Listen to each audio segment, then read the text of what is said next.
বৈষম্য বিরোধী ছাত্র আন্দোলনের সময় আরব আমিরাতে বিক্ষোভ দেখিয়ে দণ্ডিত ৫৭ প্রবাসী বাংলাদেশিকে ক্ষমা করেছেন দেশটির প্রেসিডেন্ট মোহাম্মদ বিন জায়েদ আল নাহিয়ান।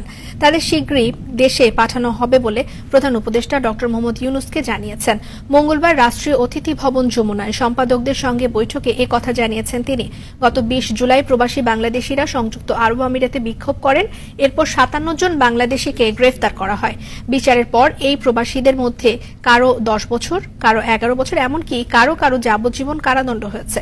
এরপর অনির্দিষ্টকালের জন্য বাংলাদেশিদের ভিসা সুবিধাও বন্ধ করেছে দেশটি। আলহামদুলিল্লাহ, আলহামদুলিল্লাহ, আলহামদুলিল্লাহ। শেখ মোহাম্মদ বিন জায়েদ আল নাহিয়ান এই দেশের প্রেসিডেন্ট যে ৫৭ জনকে আপনার সাধারণ ক্ষমা করে দিয়েছে, সেই জন্য শুকরিয়া মহান আল্লাহ তাআলার কাছে। আলহামদুলিল্লাহ, আলহামদুলিল্লাহ। তাদেরকে কেন আটকানো হয়েছে এর আগে আমি একটা ভিডিও দিয়েছি, এবং কি ৫৭ জনকে বিভিন্ন ধরনের কারাদণ্ড এবং কি বিভিন্ন ধরনের আপনার জেল জরিমানা করে দিয়েছে ৫৭ জনকে। এখন আমাদের স্বৈরাচার সরকার, আওয়ামী লীগ স্বৈরাচার সরকার পতন হওয়ার পরে ডক্টর ইউনূস স্যারকে বিশেষ করে আমরা ধন্যবাদ দিতে চাই, এবং কি ওনার এই উদ্যোগে, ওনার এই প্রচেষ্টা আমাদের এই ৫৭ জন প্রবাসী ছাড়া পেয়েছে।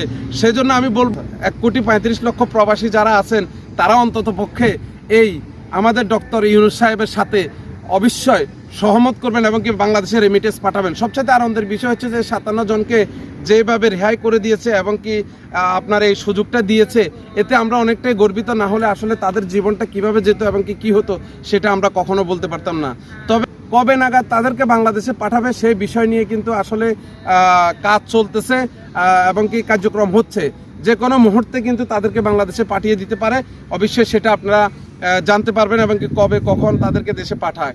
আর আরেকটি কথা বলতেছে আমাদের প্রবাসীদের যেই 11টা দাবি ছিল, সেই 11টা দাবি যদি আওতাভুক্ত যদি নিয়ে আসা প্রবাসীর জন্য ভালো হবে এবং কি প্রবাসীর পরিবারের জন্য ভালো হবে। এতে করি আমাদের দেশের উন্নয়ন এবং কি উন্নত আরও বেশি হবে। কারণ আমরা জানি, আমরা প্রবাসীরা যদি চাই অন্তত পক্ষে বাংলাদেশটাকে সোনার বাংলাদেশ গড়ে দিতে পারবো। কারণ এই প্রবাসীদের অর্থের কারণেই আজ বাংলাদেশ এতটুকু এগিয়ে এসেছে।